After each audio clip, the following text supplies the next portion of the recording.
All right, welcome to week 10 of the Central Florida High School Scoreboard Show. I'm Dan LaForest. That is AJ Brooks. And Baylin Trujillo, guys, we had some really big games in week 9. We had some accolades. We had some dudes. And we are knocking on the door for the end of the season for a lot of high school football players across the country very soon. AJ, how you doing, my man? I'm good. How you doing, man? Man, you know what? We're all living the dream. Baylin.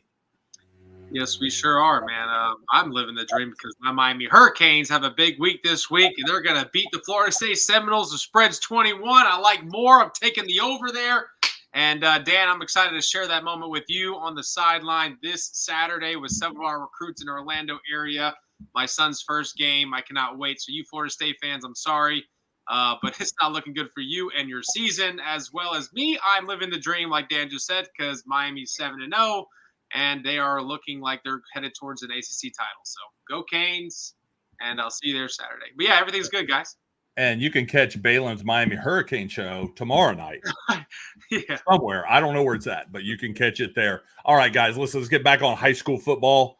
We got a lot going on, and the first thing that I want to do is congratulate Ontavious McCullough, the owner of Varsity Sports Nation.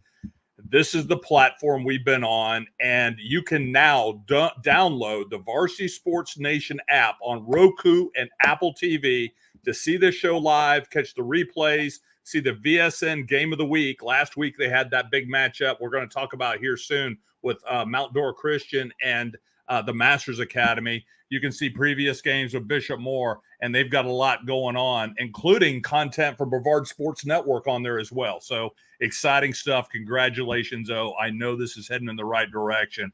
Well, guys, listen, we have a big accolade, and first thing I want to do is pop this up here is congratulations, New Smyrna Beach head coach John Wilkinson.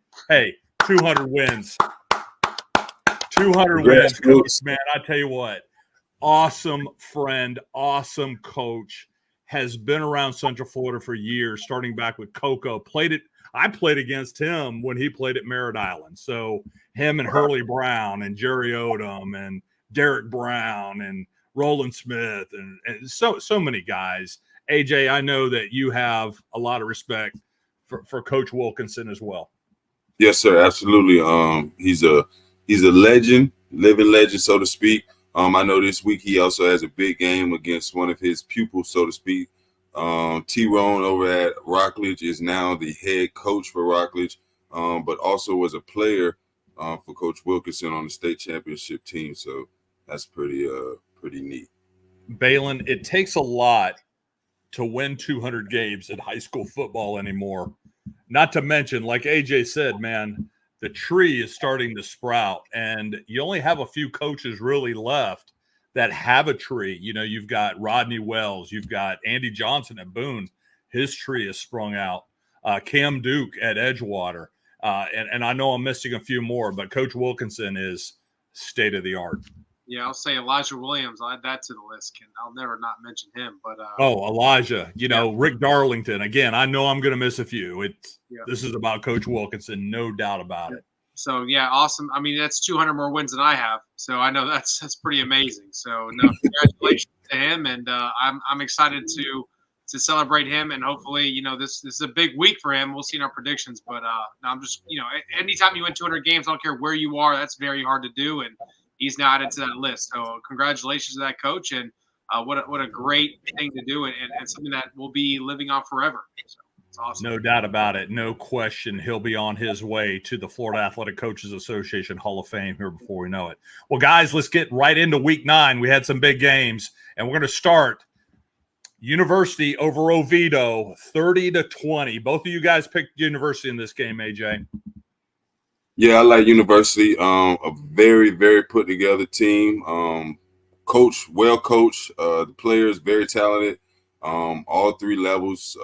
Senior led team. So I knew that they would come out victorious on Friday. Baylin, we've been keeping an eye on University. They were in our top 10 earlier in the year. They're 7-1, man. Are they going to make their way back?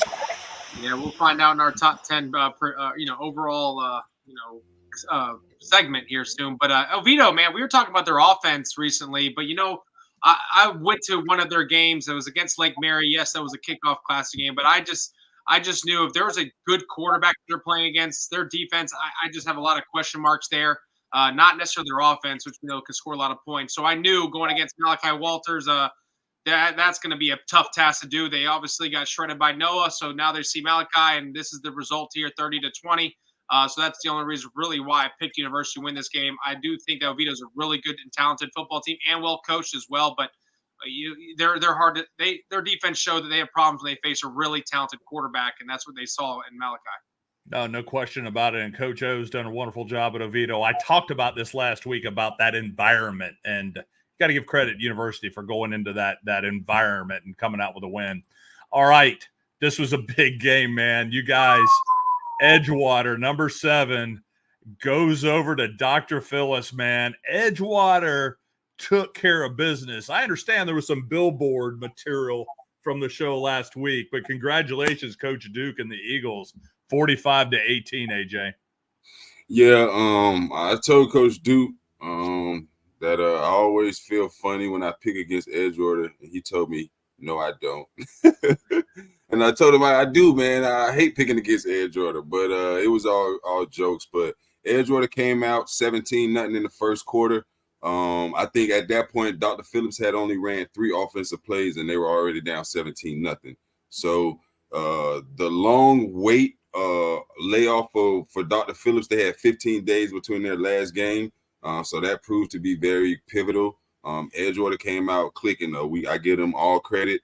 Jatorian Duke had a wonderful game, 9 tackles, 2 interceptions, 1 pick six. He a punt return. He had a great game. So yeah, Edgewater dominated totally. Baylin. Yeah, this AJ kind of convinced me on this one, man. He really hyped up Dr. Phillips.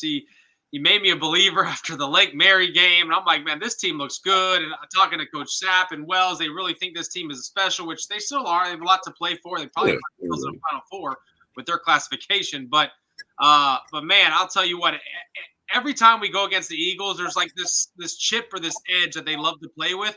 So honestly, man, we would like to maybe do like at the end of the show, maybe pick for the Eagles, and then maybe during the show say we're against them so that they can keep blowing teams out. Maybe they can win a state title this year by being an underdog, because it seems to work every time we give them material. They use it and they come out on top. So great job, Eagles, not taking any credit for there, but Carter, Emmanuel, they couldn't stop him, whether it was in the air or on the ground. He had a phenomenal game. I believe Coach Ponce from App State was there in attendance, looking at both Stanley and Carter and different classifications. So this was a really good moment for Carter and Emmanuel and what he showcased there on Friday night. And like AJ said, I was getting score updates. I thought people were playing games with me because of the show, and it turned out to be true. 17-0 in the first 5 minutes of the game. I think it was 32-14 or 31-12 at halftime. It wasn't even close at any point in this football game, and a lot of that due to turnovers. I think Dr. Phillips really shot themselves in the foot with a lot of turnovers and, pick six, a fumble in the end zone that ended up with the Edgewater score later. It just was sloppy. So, great job to Edgewater. I want to take nothing away from them.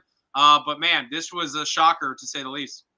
And if you guys go back, I actually said that the key to the game was the running game. Josh Perry with 170 yards rushing was pretty impressive. Yeah. All right. Well, Edgewater has a bye week, so they're guaranteed not to create any ripples this week. All right. Big game in Pine Hills. Lake Mary Rams take care of business, 31-6. AJ. Yeah, I got over to this game at halftime. At halftime, it was 10-6, and the points from Lake Mary came. The only touchdown came on a muff punt, and it set them up in good field position. But Noah came out in the second half, and he had 3 touchdowns. First 3 drives, I believe they scored touchdowns, and they won the second half by 21, and that was the margin of pretty much of the game right there. So shout out to Lake Mary. I mean, Evans, they are a growing program. I did see some things on the sidelines with Evans that I think that they'll correct throughout the season, but it just goes to show me that it's a process. Can't skip steps in this process. And right now they're going through the journey. But Lake Mary has already been in those phases, and it shows. And Lake Mary is a very strong, good team. All around good team. Got nothing bad to say about Lake Mary.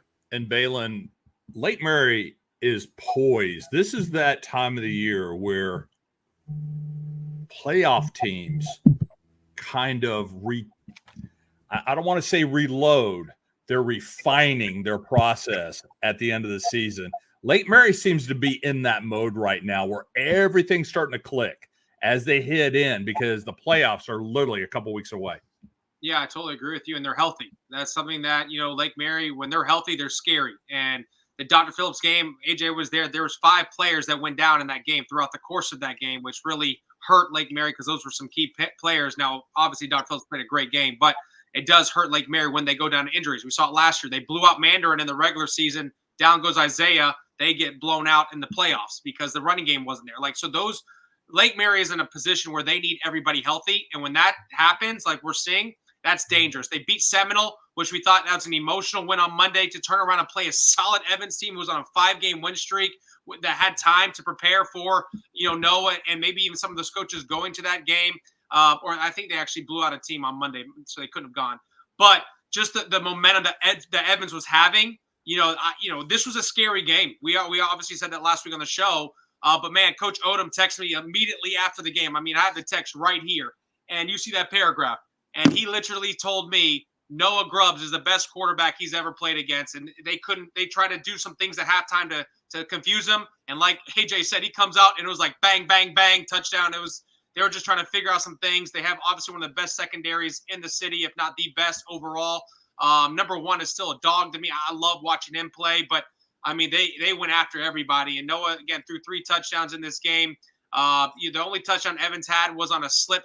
The DB slipped as a post route. Great throw by Nazir, touchdown. They actually went up, I believe, 6-3. And then after that, it was all Lake Mary. So to see this team as Lake Mary's trending, like Dan said last week, when you're in week 7, you know exactly who you are. We know exactly where Lake Mary's headed. As long as they stay healthy, this is a scary football team. They're well coached, well disciplined. And this was a lopsided score. I thought it was going to be a lot closer, especially the way Evans played Jones in a big-time matchup at home. This was also Evans' senior night, so maybe there's some emotion there. Maybe overhyped the game themselves. But man, this was a mollywop, and Noah's the real deal. And it shows who the character of Coach Odom is, to really text me that when he didn't need to, and say, if I was a college coach, I don't care where I'm at, I'm choosing that kid over anybody I've ever seen. So that's a special compliment. So shout out to Coach Odom for that, and obviously Noah for what he did against that secondary. Well, and I think, we talk a lot about Noah. We talk a lot about that offense. But, guys, the reality is we have seen Coach Marler's defense. Yeah, that defense. Consistently that's a good defense. Handle the teams they have on their Luke schedule. Luke Brito, that kid is a dog. I don't care.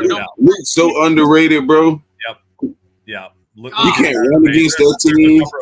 There's a number of guys on that defense that are being overlooked right now, and you got to give a lot of credit. All right, guys. Yeah.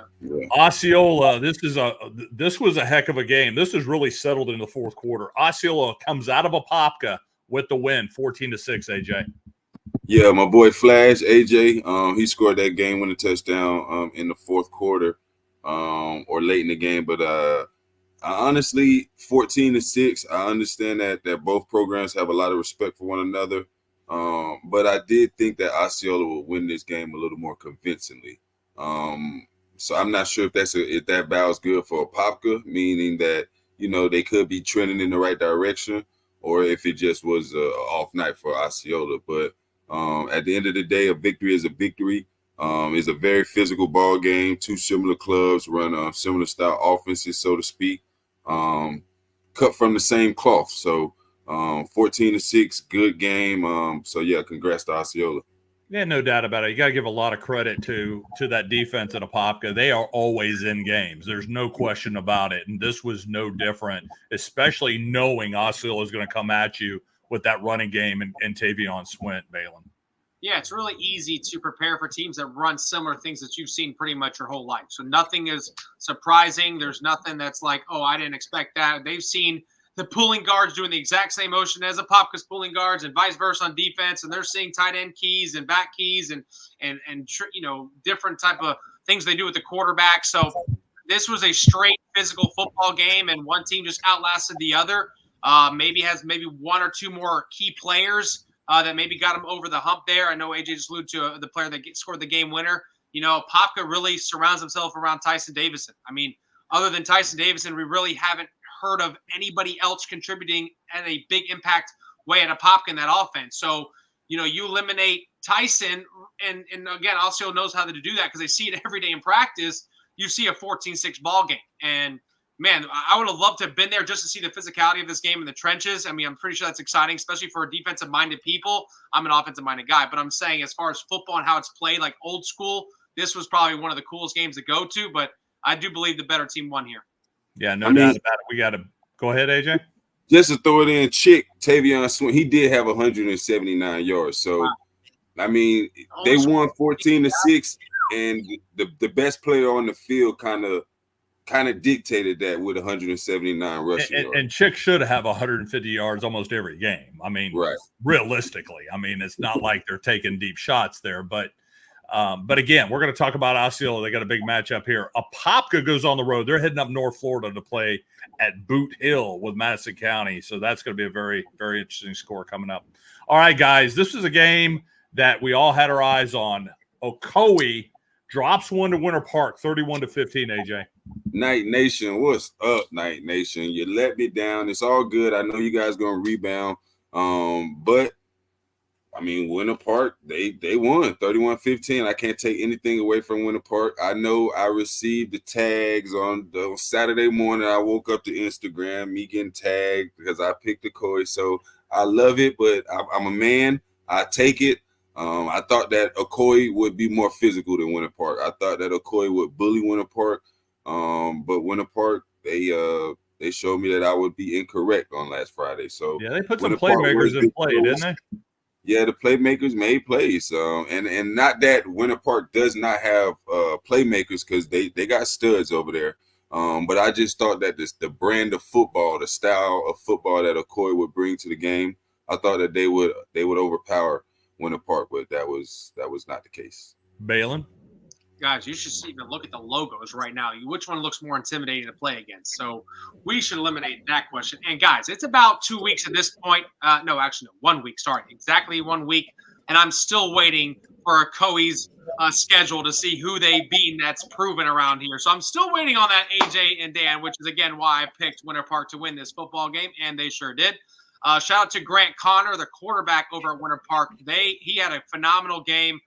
He really set the tone. They've been waiting for a breakout performance from Connor since maybe the spring game against Dr. Phillips, where he threw almost 3 touchdowns. So they beat Boone. Okay. Anyways, moving on. Boone, really? You act like Boone is not a respected program. A program, maybe, but this year not so much. They're not. What's their record? Okay.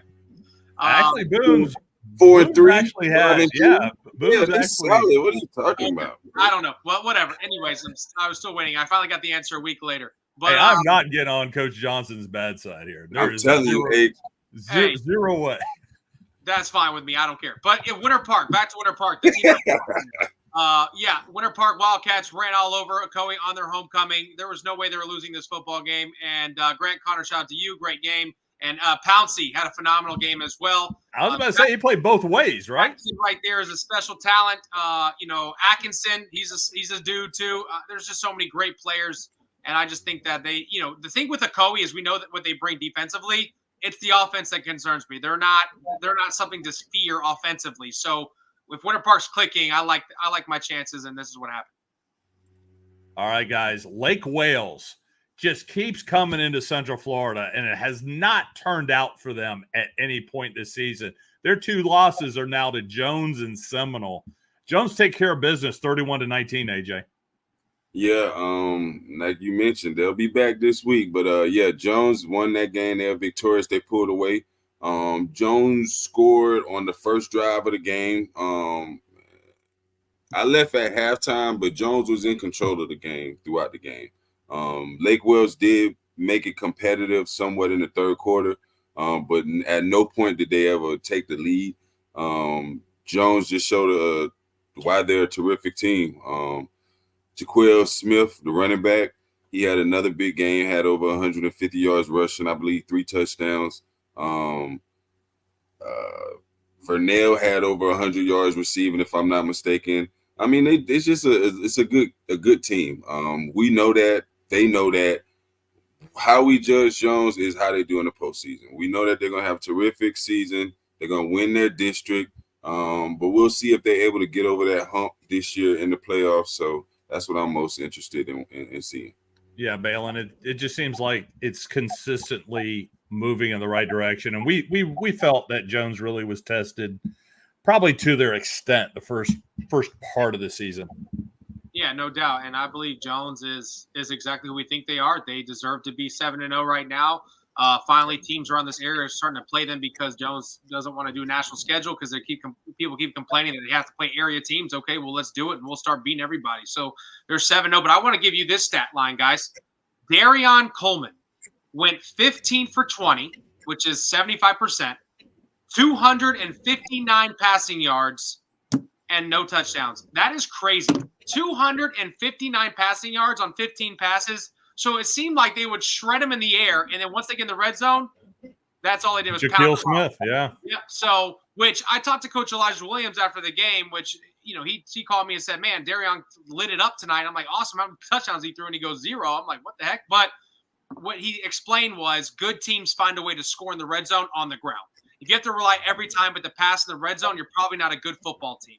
So he established the run game, dominated the run game. This is arguably one of the top 2-3 teams in the entire classification, which they would see each other later on in the playoffs probably. So he wanted to see what it looked like, and, man, they dominated in the air and on the ground. So that's a scary sight for Jones, having to meet Lake Wales potentially later on in the playoffs and the postseason. Obviously, Lake Wales has to get through Vanguard and stuff, but in Osceola this week, that's going to be an interesting matchup. But, man, Jones took care of business. This is a team that, scored 38 points on Seminole, only 19 here against Jones. Jones is the real deal. So I love everything about it. I want to give a shout out to Bryce Leviotis, the quarterback at Lake Wales. He put on a show. He accounted for all 3 touchdowns for Lake Wales. I believe he rushed for 1 and threw for 2. He made it very interesting, like AJ said, in the third quarter. I believe he threw a touchdown in the opening drive of the second half when they got the ball, which we cut it to a 1-score game. But then Jones, again, had another big rushing night and took over there. So great job to Jones, district champs. Yeah, no doubt about it. Good job, Tigers. Moving on. All right. Bishop Moore takes care of Tavares, wins the district with this win, 41-14, AJ. Yeah, buddy. Bishop Moore Hornets standing on business, winning that district 41-14. I know Keon Austin had a big game. Bjorn always that guy at quarterback. I'm not sure what his stat line was. But I know Bishop Moore, they dominated this game. It wasn't close. Yeah, it was a running clock in the third quarter. Yeah, running clock third quarter. So I think Bishop Moore, a very, very good ball club, private school sector, public school sector. I believe that this team could play toe-to-toe with anybody in this area, and they've proven it time in and time this season. So shout out to those Hornets, baby. Hey, Baylin, they do have a big test coming up here in a couple weeks at Lake Mary. Yep, they do. That's all I got to say. We'll look forward to that because this wasn't even worth talking about. Blowout, mollywop. All right, big matchup in Central Florida. TFA takes care of the Seminoles, 36-25. AJ. Yeah, man. Seminoles. They started the week 6-0, and a week later they 6-2. Lost on Monday. And then lost again on Friday to TFA. But I think that this is a more of a shout out to TFA. No knock on Seminole, because at one point in time, even though their quarterback Michael Clayton did not play, they were winning the game late in the third quarter. They were up. So I think it speaks on TFA finding a way to win. They got a good run game, a good passing game, good receivers, good defense. I think this is one of the best teams in this area this year, and they're showing it. Beating Seminole, beating Edgewater, beating Liscombe. So, I mean, you just look at their record, and who knows what they could do once the postseason gets here. But, yeah, big win to TFA. Congrats to them, to that program. Baylin? Yeah, so Michael Clayton actually did play sparingly in this game. There was like every other series he would come out because of the back still bothering him, but he did indeed play this game, which is what I thought they should have done against Lake Mary, because that game obviously meant a little bit more as far as the big picture, but they didn't do that.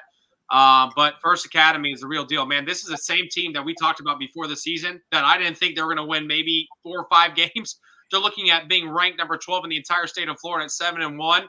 They could have won the one game that they lost, because I believe they only lost by 7. Oh, my gosh. This team is like, unfortunately for the city, a lot of these coaches around here, they're going to start getting scared of this TFA team, because if these kids start going there because of the brand and them starting to win, it's not ironic that these same colors are IMG colors. That's just another conversation. But, man, this is getting kind of scary, guys. And TFA is the real deal. I don't care what anybody says. Yes, it's the best all-star bot team, whatever people are saying in the media. It doesn't matter. They're still getting coached. They're still having to play the football games, and they're winning football games, and they're beating Seminole. They're beating Edgewater. I mean, this is unbelievable what they're doing in their first every year as a team. A lot of these players are from different areas, and they're playing together. Usually the chemistry doesn't match up in the first year or so. Yeah, they never missed a beat. So great job to them. I don't want to take anything away from Seminole. They are injured right now. This is not a healthy Seminole football team. Obviously, Michael Clayton's going through his injury. I heard David Parks now is nursing a broken hand. Their left tackle was out, so they started 3 JV offensive linemen. So, again, this is some of the storylines that aren't talked about that need to be. Obviously, this is a really good football team, a team that I believe can still win state if they're fully healthy. I'm talking healthy with no injuries. Okay. But if they're injured in those key positions, guys, there's no way Seminole – this is what the results are, 2 losses in 1 week. So, this is tough, guys. It's very tough. Yeah, and I'll be honest with you, some of the highlights for first Seminole was the fact that the safety, Juan Burchell, had a 100-yard pick six. So, again, it's putting it all together. Like I said, I think this is an injury situation. Hopefully they can get healthy when the playoffs start here. All right, this is a big game, the Varsity Sports Nation Game of the Week. TMA takes care of business, guys. They knock off Mount Dora Christian 42-14, primed for the SSAA playoffs beginning this week. AJ? Yeah, the Masters, TMA just doing what they do. Nothing more, nothing less. I'm coming into the game, Mount Dora. They proved themselves throughout the season, but I just don't think that they played a team up to Masters Academy caliber. I told you, the Masters Academy, for them to lose, they had to go and play Megatron Jr. Yeah, so like I just knew that Masters would have a good game. Demarion Simmons, he had 5 touchdowns. Like you get 5 touchdowns from your running back, it's gonna be hard for you to lose any game. So shout out to the Masters Academy and best of luck to them in the postseason. Baylin? Yeah, actually, Mount Dora Christian right now is 7-2. As this says 5-2 there. They're actually 7-2, played 9 games. This is a really good football team here for Mount Dora Christian. But yeah, Masters Academy, we both called it. This was on display for people to watch. Jackson Stetcher, it didn't really have to do much in this game. He threw 1 touchdown. Demarion, the running back, had 5 rushing touchdowns. 16 carries, 274 yards, by the way. Unbelievable. 274 on 16 carries, 5 touchdowns. Yeah, stupid. Yeah, and so these are technically the best 2 teams in the SSAC, so we might see this in a state championship again, but there's no way Mount Dora Christian is ever beating Masters Academy at this point. So, yeah, great job. They were our number 1. They just proved that they aren't, and Masters is. So, great job, Masters Academy. Yeah, Coach got to give him 4 more carries so he can get that 300, man. I know, right? Or at least 20 carries, rounded up. Clock. I think Mount Dora actually scored late, so it was like. Hey, now here's the kicker, guys. He's a sophomore. What? By the way, I'm gonna go ahead and leak this one out. He will be named an Orlando Touchdown Club Player of the Week. I'm just trying to figure out who the second one's gonna be. All right, guys. I'm gonna put you guys out now. Now the Baylin versus AJ. Baylin was 8-1 this week. AJ 6-3, but AJ is 1 game ahead of Baylin for the season, and we're going to continue to roll. Well, guys, we're going to take a quick break. When we come back, we got the new Big Hits Top 10 and the Influencer Council Dudes of the Week. You're watching the Central Florida High School Scoreboard Show. We'll be back right after this.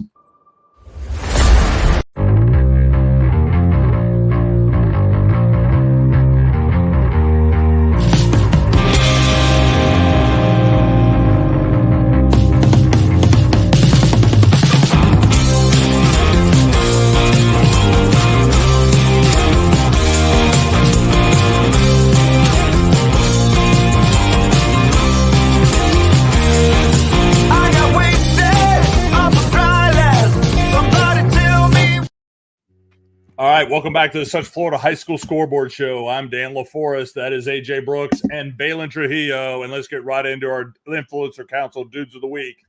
Malachi Walters, the senior quarterback at OC University, 13 of 14 for 273 yards and 2 touchdowns. Also ran the ball 6 times for 12 yards and 2 more scores. That's 4 touchdowns against Oviedo, AJ. Yeah, that's that Mama there goes that man. He's been doing this all year.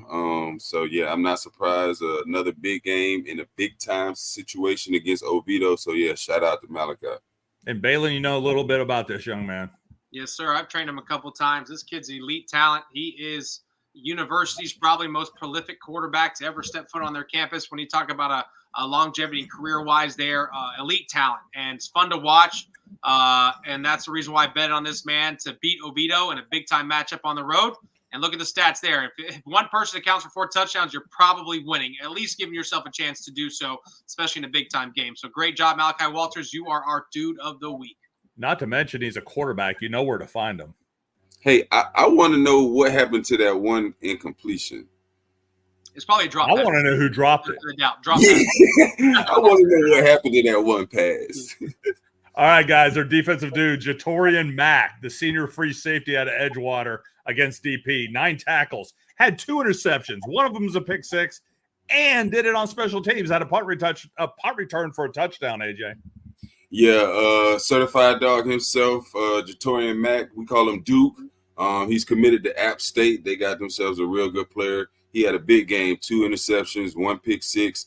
I think the punt return came off of a muff punt shank or something. But either way, he gets credit for what he get credit for, and he had himself a hell of a game. So shout out to Duke, man.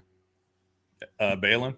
Duke, man, this kid is electric. I got to see him against Jones. I got to see him the last couple of years representing that red and white. Man, this kid is a phenomenal talent. I mean, unbelievable. And what he's done, getting well coached over at Edgewater, just a special talent to watch. He has the physique to potentially start as a true freshman at App State. He's going to be competing with another safety in this area, and Juan at Seminoles also committed to App State. So right. Just a phenomenal breed here, and he represents that Edgewater brand well, and those stats right there is exactly why Edgewater put it on Dr. Phillips. And let me tell you something, Boone's really a special place. And I'll tell you, somebody who went to Appy was offense coordinator at Winter Park is Kid Hill. Played at Appy. So these guys, Boone, it's a tough road trip. And Potts was here. Potts was the quarterback coach, and he was here at that game. Juan had a pick 6 too, so both of their safeties had a pick 6. I don't know if you yell for Duke at Edgewater, does Coach turn around? All right, how about our special teams dude? And I'm talking about a dude. Trey Bowski, the senior kicker for Nona, hit a 51 and a 58-yarder, guys. I mean, so here go the thing, man. Shout out to Trey, because Trey is making things a little interesting for the Elite 100 All-Star game. Typically, Osceola has a terrific kicker, longevity, all good. But Trey, when you hit 2 50-yard field goals in high school, look, people, I don't think these people understand how impressive this is. This might be the most impressive feat all of last week. This is impressive in college, guys. Yes, he hit 2. Good job, bro. Shout out, Trey. 58. I want to know how much room was left. It don't even matter. The fact that he's a 58-yard field goal in a game, UCF better be knocking on this kid's door. USF better be knocking on this kid's door. Everybody. Florida, and definitely Florida State. They better be knocking on this kid's door because they're looking for points all around. And so they need a kid like Trey. Now, we'll tell you this. UCF has done a great job recruiting Orlando kickers. You had the kid from Lake Mary, who was Boomer, who went to the portal. Who's out of there? You get Grant Reddick right now, who's technically a redshirt freshman. Yep, from Boone High School. Out of Boone, who will be a sophomore next year. Can we see Lake Nona put a kicker at UCF? I'm telling you, this is nuts right here. This record right here may never be broken at Lake Nona High School. Ever. Two of them. Great. Give that guy the freaking trophy. Worst case scenario, he'll die at number 2. Like, I mean, he will never in his lifetime. He'll never see his record be broken. They need to put his name somewhere on the dang stadium. On the field goal post. And they won the game. Great job. I'm just saying. All right, guys, let's get right into our top 10. New number top 10 is OC University, followed by Bishop Moore. Seminole at number 8. O'Galley at number 7. Dr. Phillips slides at number 6. Coco's at number 5. Lake Mary at 4. Edgewater at 3. TFA's at 2. And Jones remains number 1, AJ. Yes, sir. I like this top 10. Good group of solid teams. I see a couple teams that I feel can make a run at a state championship. So, yeah, it's a very solid top 10. Baylin? Yeah, I said it last week in our top 10. The number 7 team was climbing their way to the top. That was the Edgewater Eagles. They found themselves back in the top 3, especially with the performance over Dr. Phillips, who had just beaten Lake Mary. My goodness, they are rolling. So I love the way this looks. I believe this is the first week we've all kind of agreed on the top 10 and where people should be ranked here. It looks really good. O'Galley, they had another scare. I believe they won by a touchdown. They're still winning games. That's great. They're undefeated, but they haven't had that real big dominant performance. Seminole, injury prone. They're starting to drop a little bit. 2 losses in 1 week. Nobody's staying either positioned where they are or climbing if that happens. Bishop Moore still stuck in that 9 range, but it's hard when you see all the people in front of them where they could potentially win in a matchup versus any of these guys. It's still a great football team, and they got something to prove next week after this week against Lake Mary, which will be interesting. University OC, they've slipped right in there. I'll tell you what, there's a lot of teams that could be in that 10 slot. Evans still a great football team, can somehow maybe climb their way in before playoffs. But, man, this top 10 looks solid. Yeah, no doubt about it. Baylor, go ahead and go over the top 3 for the private schools. Yeah, it's very easy here. We just flip Masters and Mount Dora Christian. You have to beat number 1 to be number 1, and that's exactly what they did. Honestly, their only loss, they probably still should have remained number 1 and never really moved after their loss because, like AJ alluded to, that quarterback is elite over in Jacksonville. They played a really good football team. So when you talk about quality of wins and matchups, Masters, regardless of that loss, still deserves to be number 1. MCC, they're still stuck in that number 2 spot. They have Brogan McNabb as an elite quarterback. They have a chance coming up a couple weeks. They have 2 big games coming up. So it'll be interesting there, but I like our top 3. They're really the only 3 we talk about as far as private schools because the other ones really have to prove themselves. All right, guys. Well, listen, we're going to get right into the segment y'all been waiting for, the one where AJ and Baylin earn their paycheck. Predictions coming right up. You're watching the Central Florida High School Scoreboard Show. We'll be back right after this.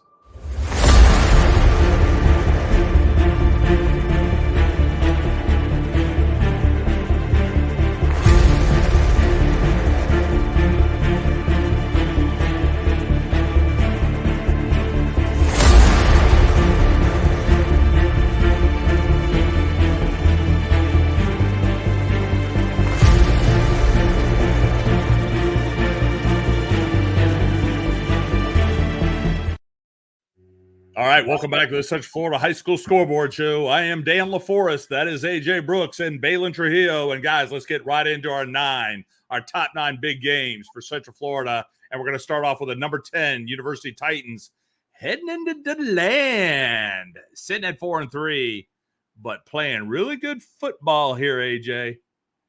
Yeah, man, I love everything about the land.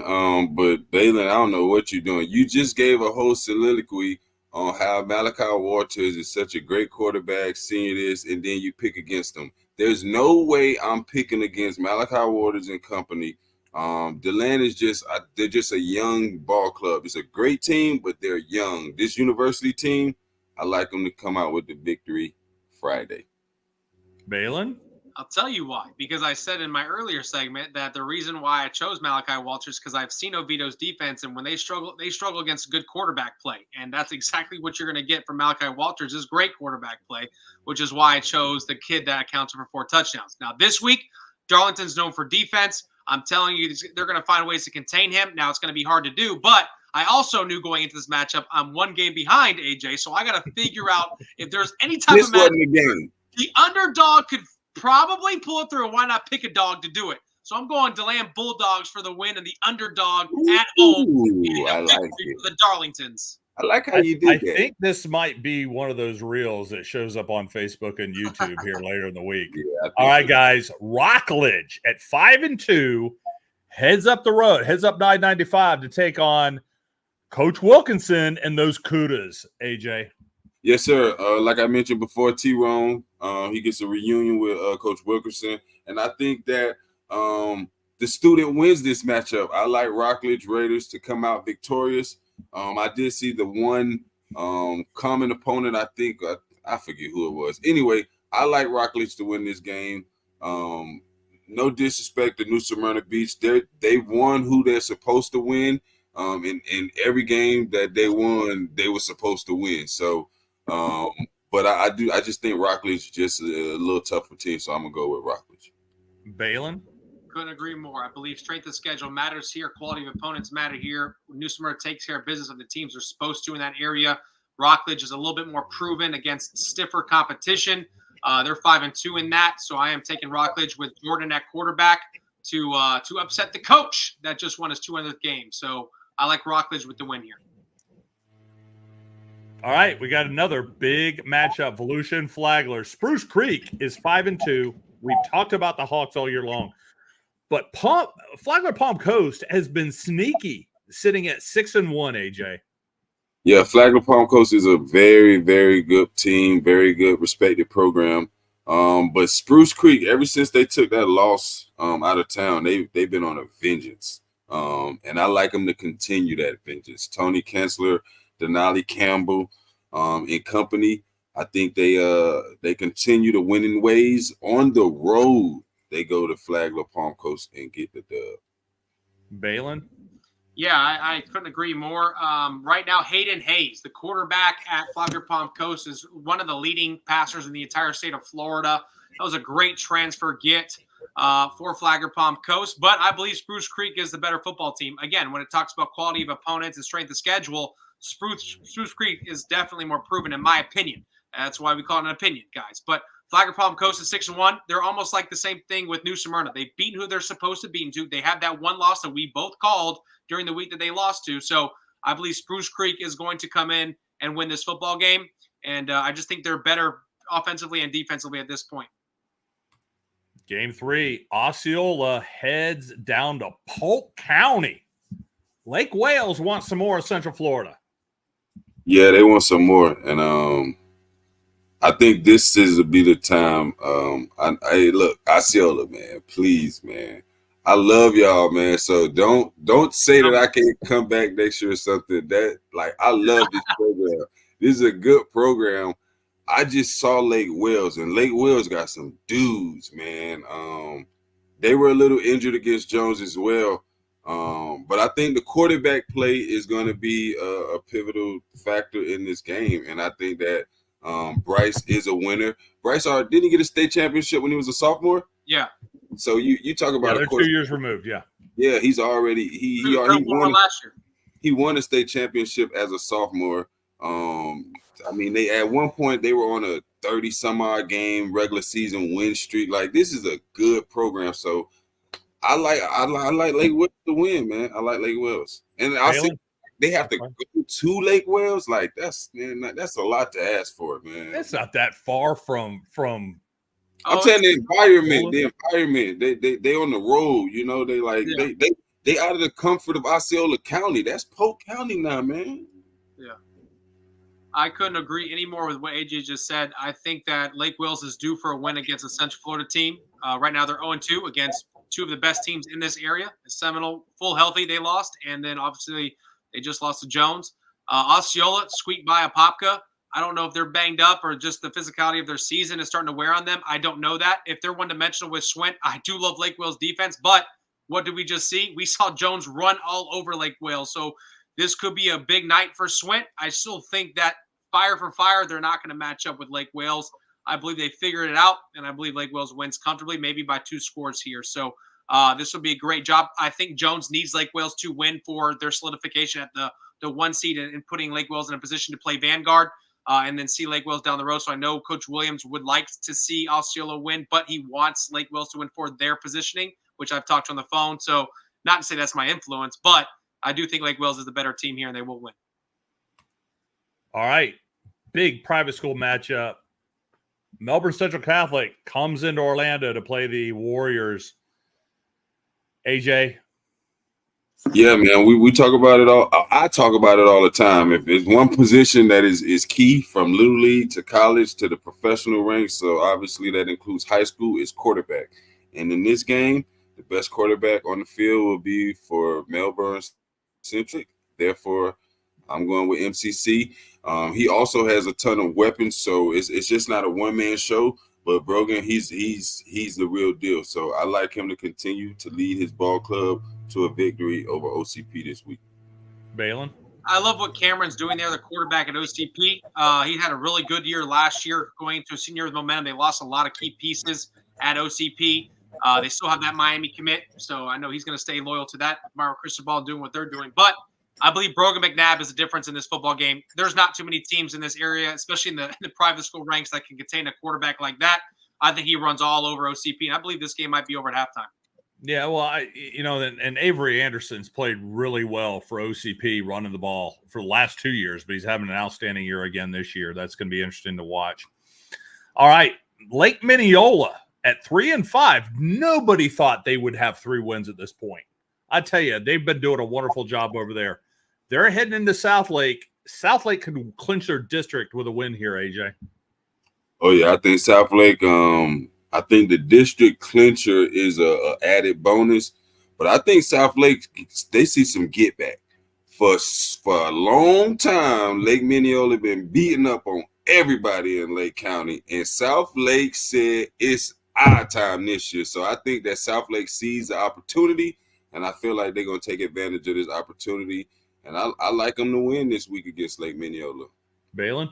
AJ, I love you today, man. You're giving some blue chip collar information here, man. And this is like my job, but man, you coming out with the heat, man. They took receipts. South Lake took receipts, and now they've won 5 games. I don't remember the last time South Lake even won 5 games in a season.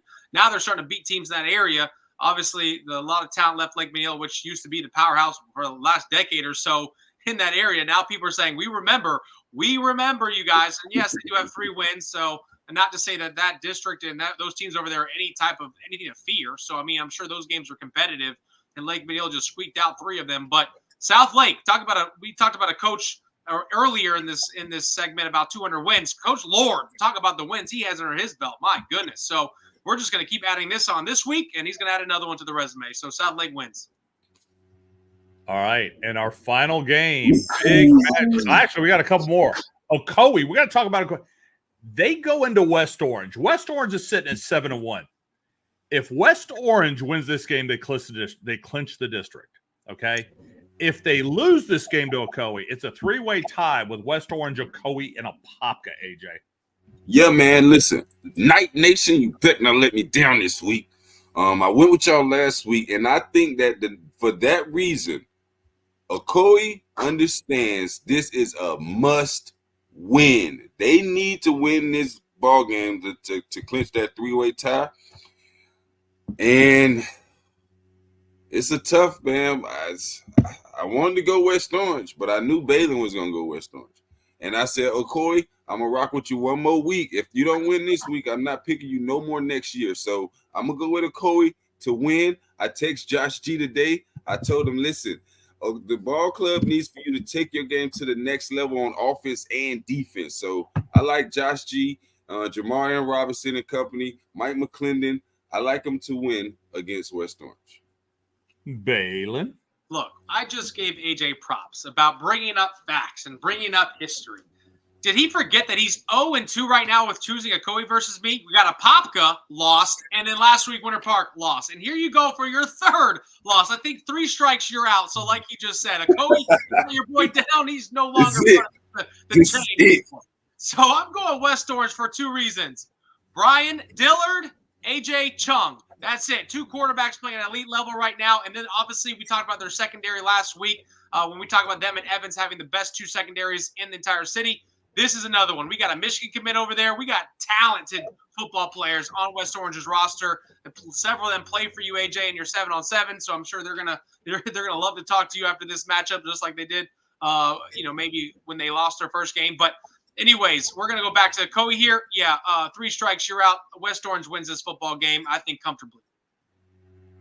And I'm gonna break the tie. I'm actually gonna be at this game, so I'm gonna be sitting. Oh, wait, you're gonna predict? You're gonna predict? Break the tie? What? I am not, because I'm going to the game. I don't want to predict this game. I don't predict any game. Come on, Dan.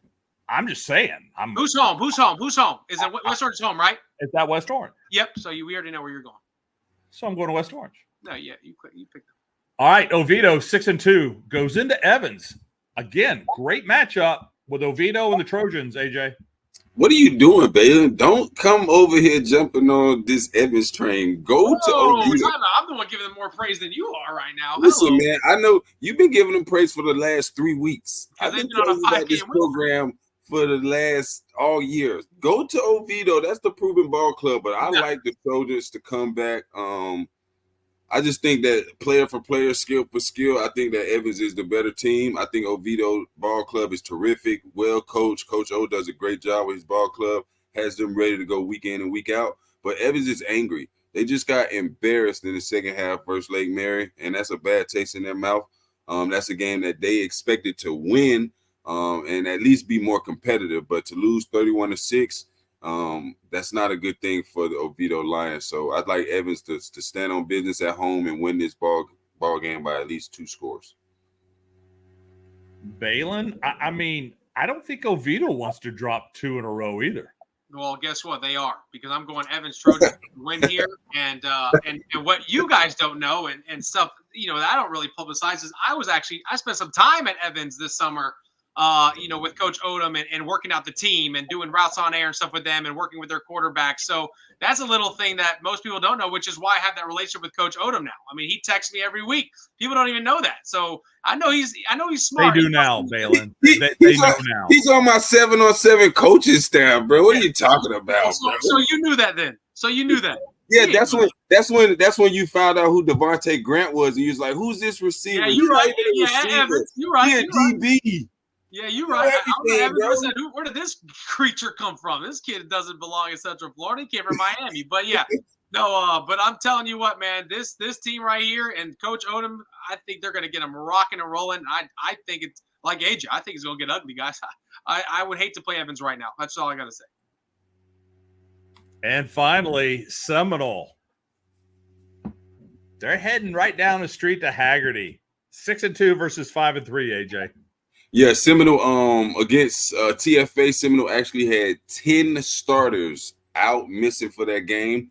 Again, Monday against Lake Mary, they had 5. So they had 5 against Lake Mary. Lake Mary beat them up a little bit, 5 more. So even with 10 starters that will be missing for this game, I think that Seminole, I still think that they win. They find a way to beat Hagerty. It's just something I just can't see Hagerty beating Seminole right now. Seminole, 2 losses in 1 week. I think that they come out with a game plan to beat Hagerty and get back in the winning column. Baylin. Look, I'm going to keep a spade a spade.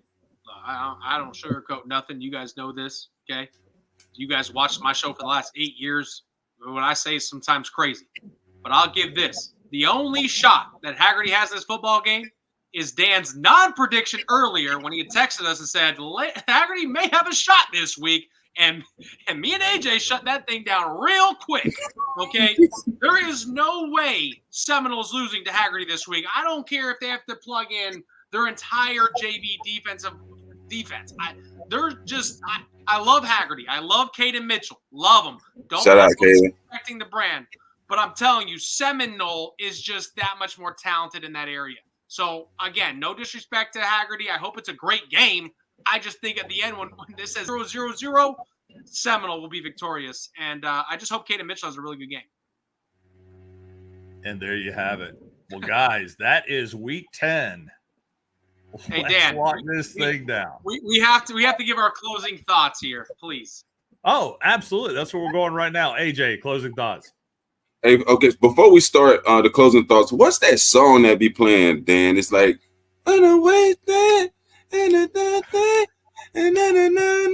what song is that?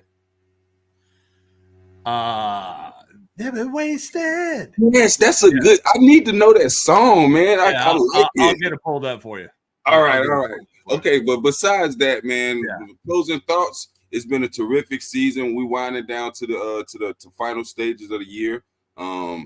This week we have a lot of big games that are going to determine district champions, so on and so forth, seeding for the playoffs. So I just can't wait, man. I'm just excited. Baylin? Got to give out a shout out to Windermere High School. 8-0 was at their football game this past Friday night. They beat Lake Howell 21-13 on senior night. Shout out to Jack Riley, who's now thrown 26 touchdowns to 1 pick in 8 games. Unbelievable stats. I mean, it's fun to watch Windermere. They're rolling right now. I have DP parents texting me, see me on the sidelines. You're actually showing up to a Windermere game. They were excited. It was a packed house. I've never seen that many fans, especially at a game like Windermere Lake Howell.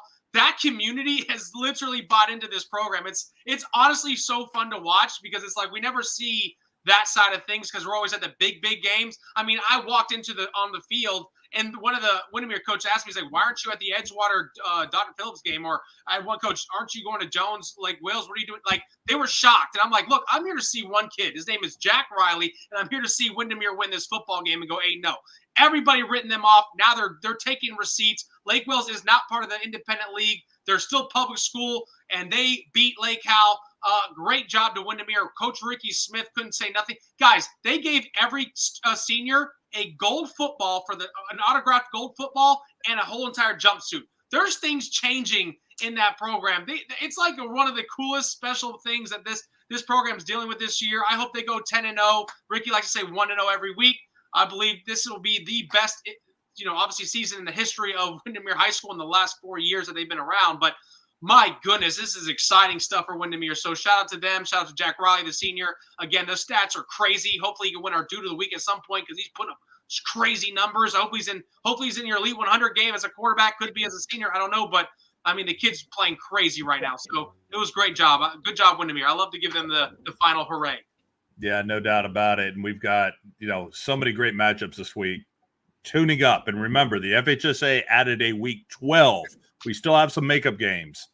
It was really unfortunate that was kind of decided last Monday night where we saw a Lake Mary Seminole that could have been pushed out a little bit. I just hate seeing games that are stacked on top of each other. Football is not a game to be played every 4 days. I mean, think about Seminole. They had to play Lake Mary and then TFA in literally 5 days. That's crazy.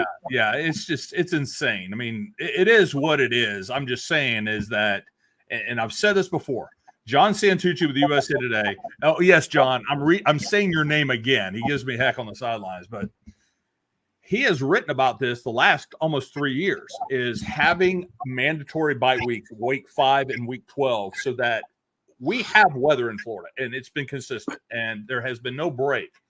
So we can have this stuff scheduled out so that it can be played healthier and everything else. But that's neither here nor there. We're going to get ready. And AJ, as we say, we may not be wrong, but I know we may not be right. But I know we ain't wrong. I was like, what the hell? Hold on. Time out. I know I'm right on these predictions again this week. That's what I know it's right. I don't know what you guys got going on, but man. All right. So for AJ Brooks and Baylin Trujillo, I'm Dan LaForest. We'll see you next week.